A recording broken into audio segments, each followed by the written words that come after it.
without a destination in mind, there is no journey. We just wander around. So Mm-hmm. to our point A, we need a point B. The most happy people I know are not thinking about happiness. They're too busy focused on moving toward their goal. And so I think it's important to have a purpose, a goal or a purpose. We always know the most important purpose is the one in this moment. And if we don't, we need to really check that out. Mm-hmm. Otherwise, we're just, again, wandering through life.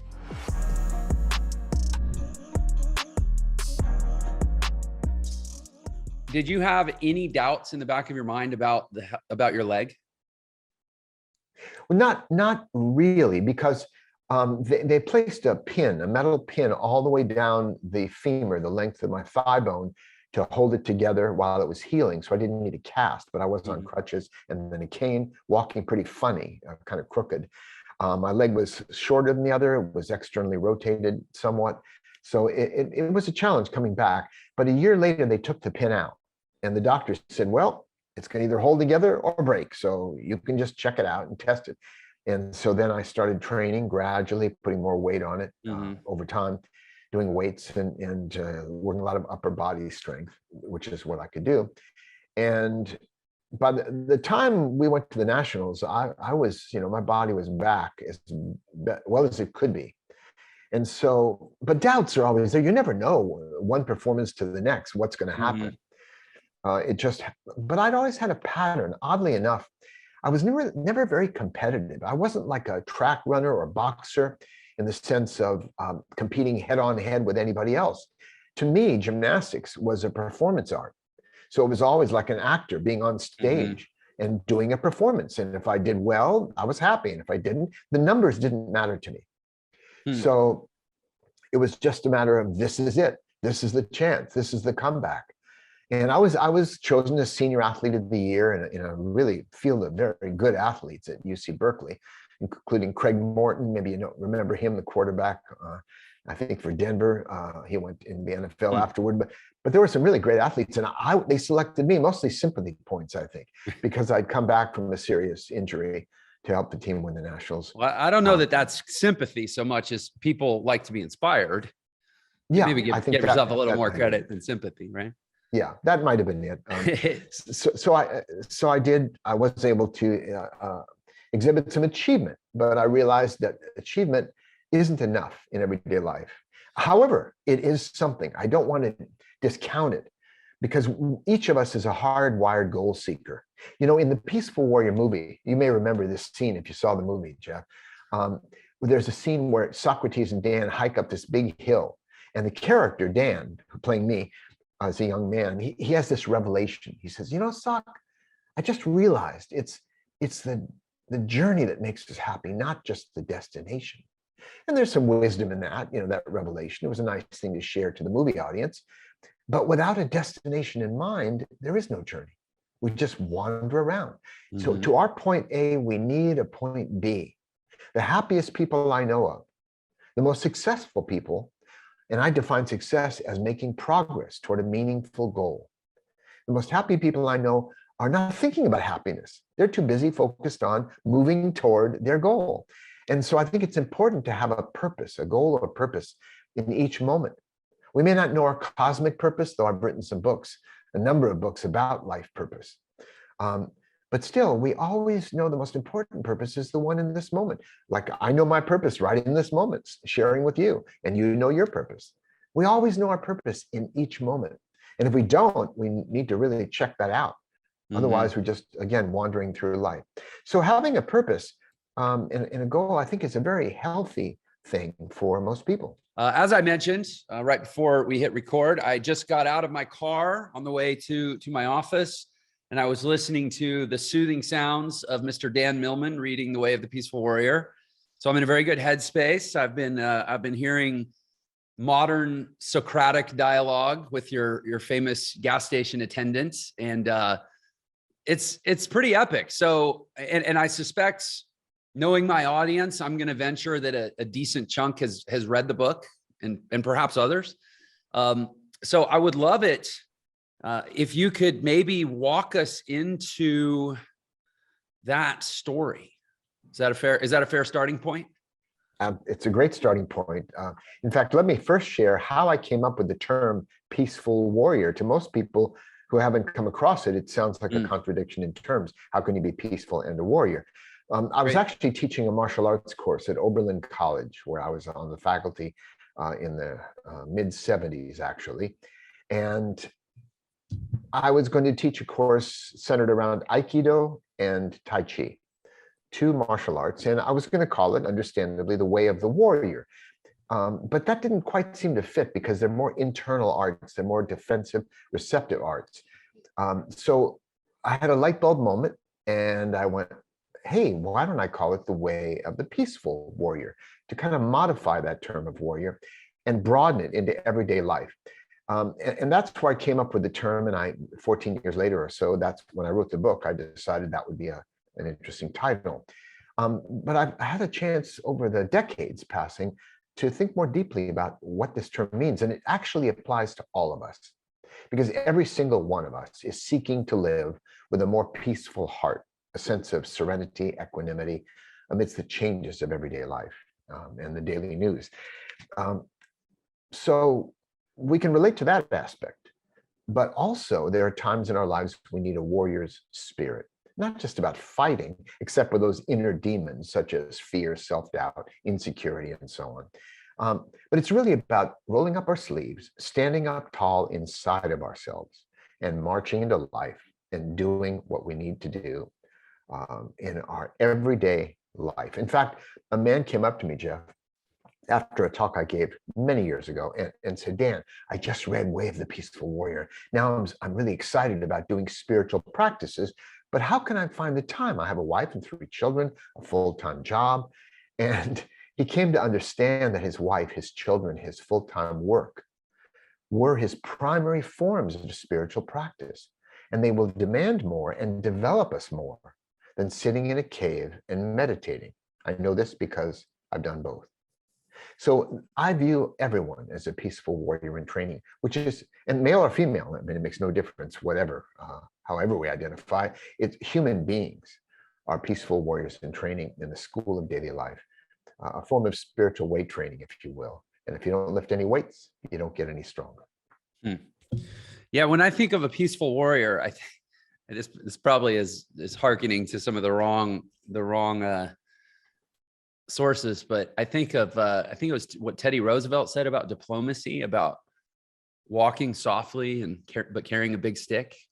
Yeah, there's that idea. Yeah, and people the peace like that Mahatma comes Gandhi. from knowing that you can control a situation if you need to, is what keeps you from having to, right? Exactly. Some of the most gentle and kindest people are top martial artists. They have nothing left to prove. And they're very gentle and kind in their everyday lives for the most part. There are a few anomalies, but people like, as I mentioned in brief, referring to Mahatma Gandhi, who inspired Martin Luther King Jr. These are examples of peaceful warriors. Harriet Tubman, who led hundreds and hundreds of slaves to freedom way back when. And there have been many people who, with that peaceful heart but warrior spirit. So I remember early in the book, you talked about, and I'm trying to remember exactly what the line was, but it was essentially about how you had that. There's two things that kind of converge in my mind. One, you had a fairly, I don't want to say idyllic, but I mean, a happy childhood, right? Good. You talk about good, loving family structure that allowed you to develop some of your gifts, and that you at a certain point, like kind of everything was going well.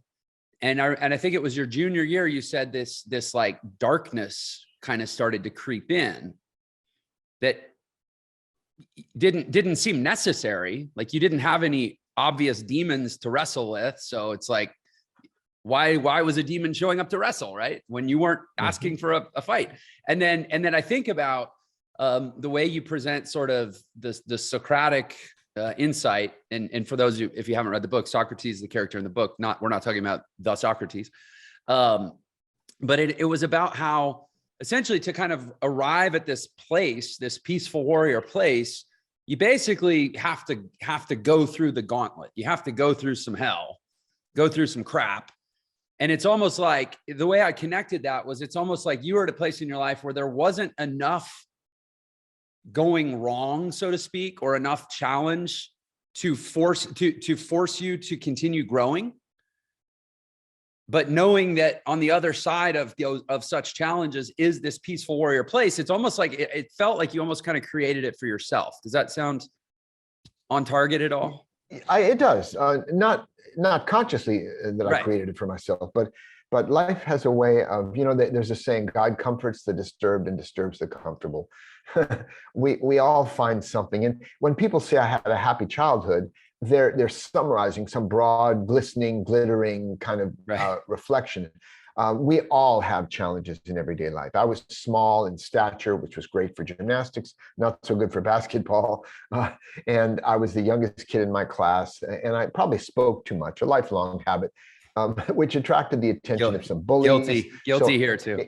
Yeah, so in my new memoir called Peaceful Heart, Warrior Spirit, by the way, the true story of my spiritual quest, I really reveal the story behind the story of Way of the Peaceful Warrior. Because many people read the first book and imagine, oh, Dan had this old mentor in a gas station he called Socrates. He learned a lot. And today he teaches and so on and lectures and writes.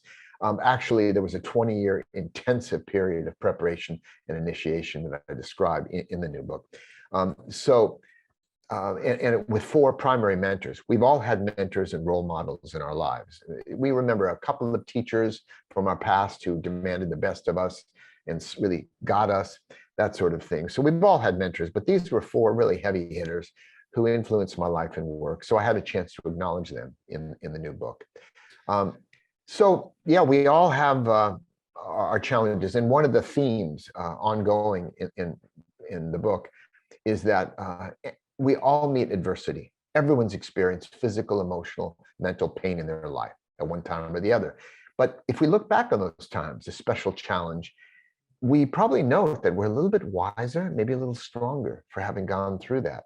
Sometimes digging out of a dark hole can give us the strength to climb the mountain.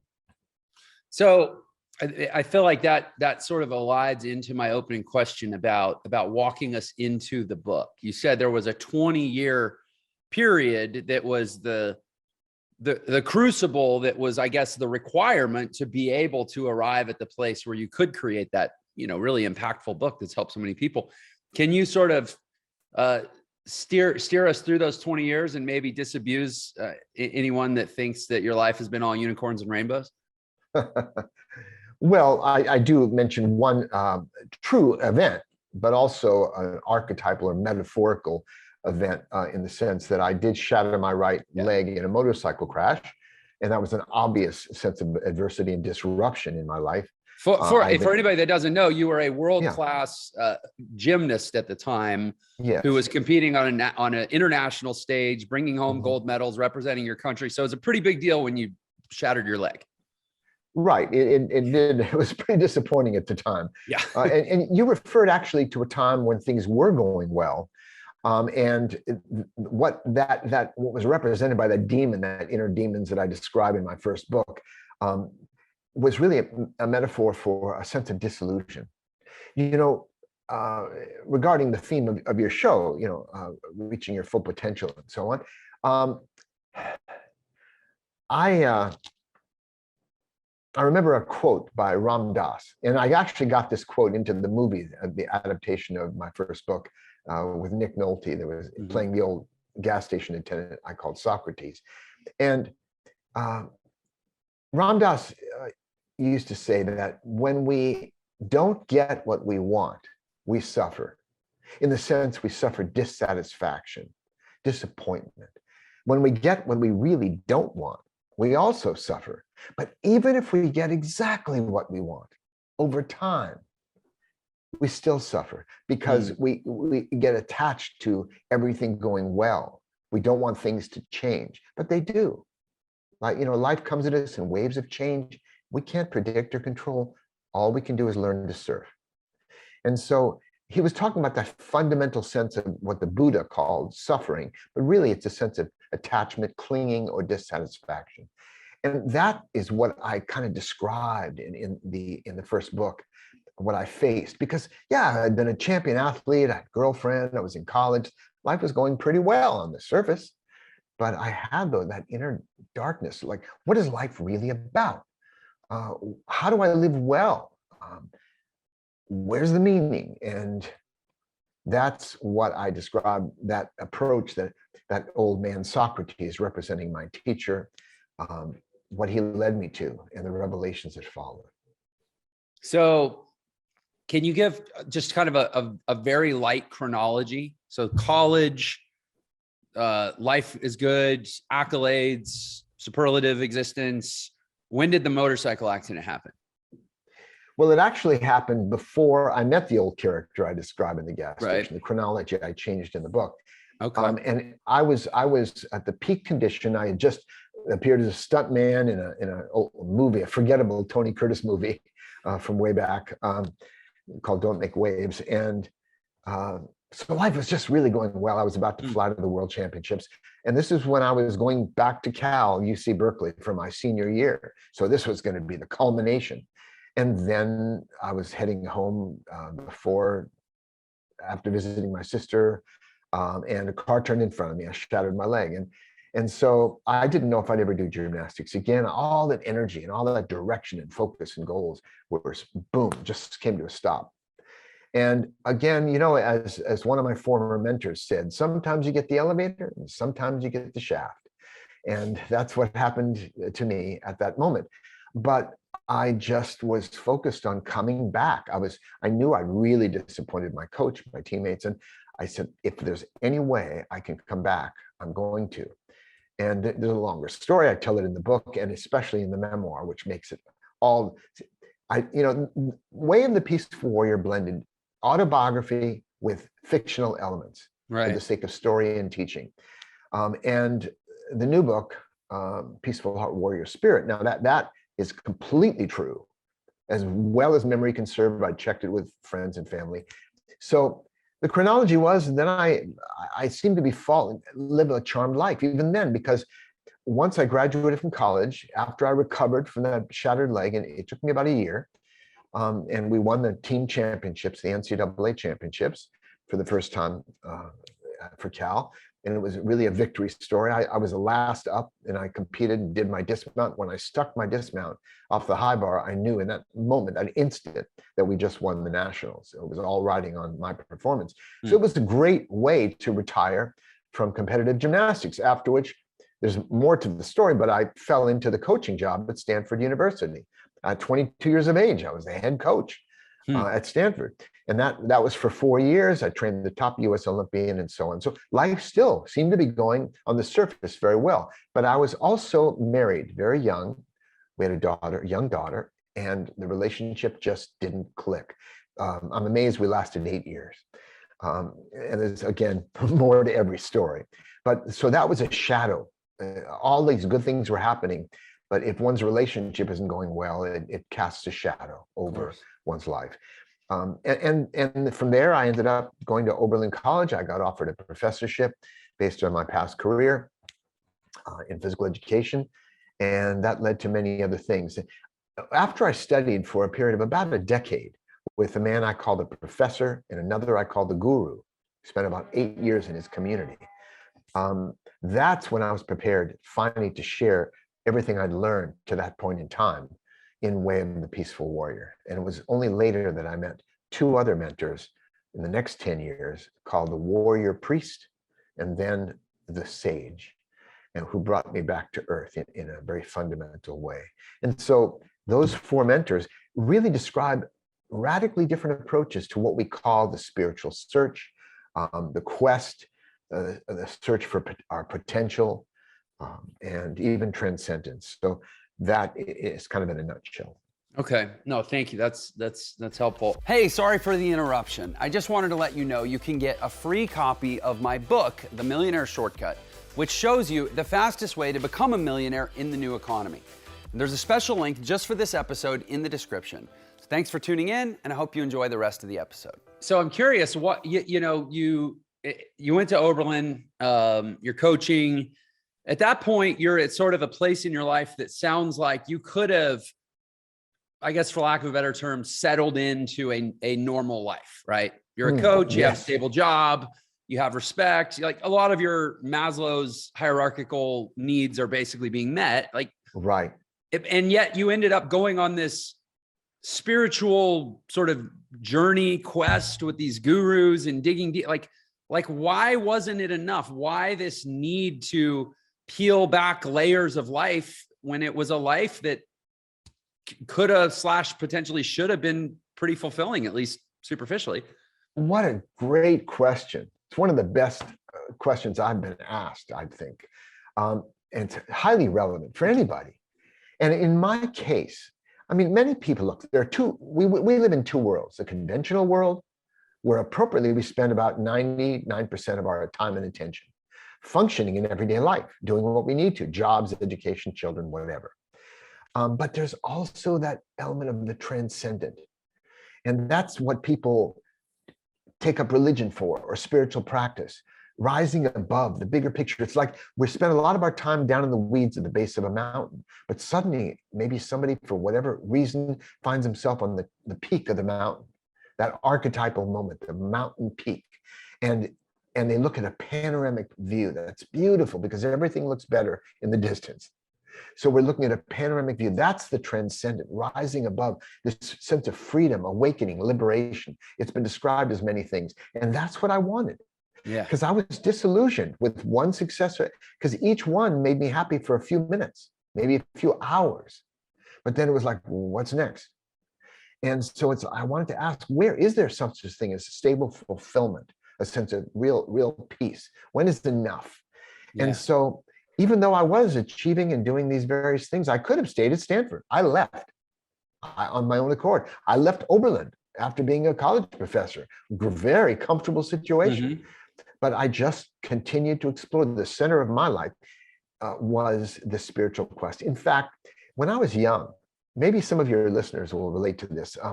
I was really into self-improvement. I mean, really into it. I was reading books on word power, made easy, and I was learning speed reading and speed system of mathematics and memory courses. I took memory courses and ventriloquism, sleight of hand. Magic was a hobby for a while. And I was doing acrobatics and martial arts. And I just loved learning and improving myself. And one day, though, it struck me that no matter how much I improved myself, only one person benefited, which is fine. It's good to improve ourselves. It's better for the world. But at the same time, I said, if I could somehow help improve other people's lives, that made my life more meaningful, Jeff.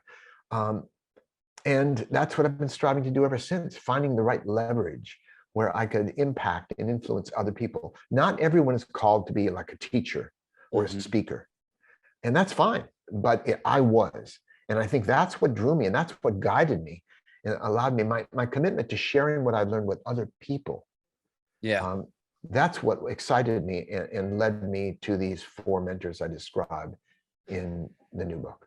So let me ask you this. I'm thinking almost vicariously for the audience to think their thought process through your thought process, so to speak. I think many people, I don't know if it's everyone, but I know that it's many people, feel this sense of whether it's longing or searching or questioning, kind of like you're talking about, right? Like, what is the point? What is the meaning? And I think that's like this little whisper that we live with for years and years. And I don't want to be overly binary in my view of the world, but I get the sense that a lot of people really create a life that is almost engineered to drown out that voice. It's busy, it's frenetic, it's performance oriented, it's externally focused, it's keeping up with the Joneses, it's getting that promotion, it's always having to rush somewhere for the kids or the wife or the spouse or whatever, and yet then there's people like you who actually allow that you literally fan the flame of that whisper until it becomes a roar that actually you cannot drown out. And in order to deal with it, you have to completely redirect your life in probably a very disruptive way. It was. What do you think is the difference between those that shush it and those that, amplify it? Yeah. Well, it's easy to lose perspective and get tunnel vision. Yeah. And I think many people, they are seeking their potential, believing that is going to lead to happiness and a sense of real fulfillment. And I was able to expose myself to enough success where I realized that wasn't where it was at. In the Hindu tradition, they call it neti, neti, neti, not this, not this, not this.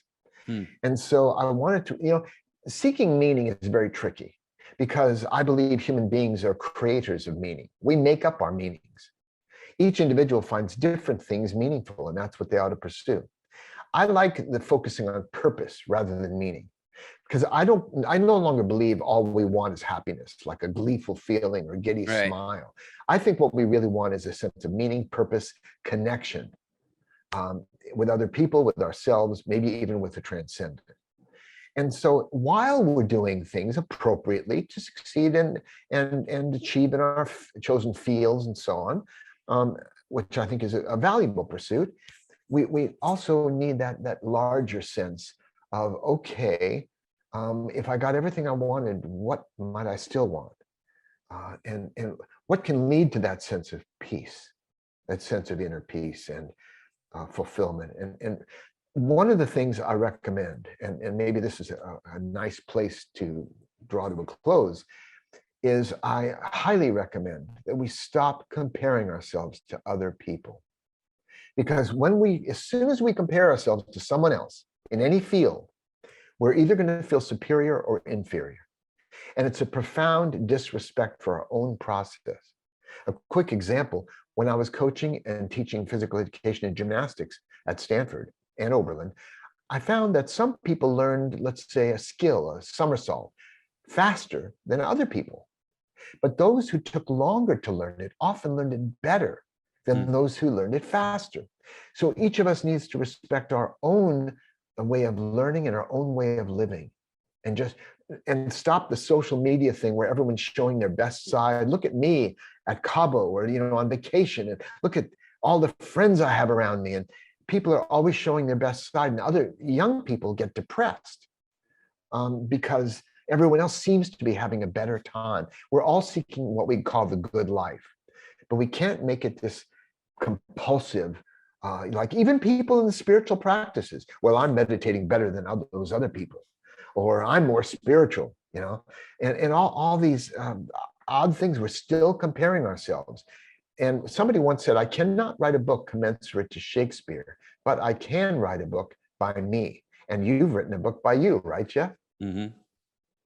Well, yeah, that's it is fitting. Well, to wind back to another, I think it was another Teddy Roosevelt quote, that comparison is the thief of joy. Yes, right. Absolutely. It's been said many times. Yeah. Well, Dan, I appreciate so much your time here on the show. I would love, I know we have to wrap to a close, but I know that you have a website, peacefulwarrior.com. And I would love if you would share with the audience kind of what you're up to now. We know you from your books. What are you up to now? And is there something you can invite people to come be a part of? Sure. Well, with the new book, that's really represents the culmination of my work. 40 years, 18 books. Wow. It feels enough. But I'll continue to teach. I'm expressing whenever I speak. I'm in a sense sharing with others what I find meaningful and helpful. I hope these perspectives and reminders and observations.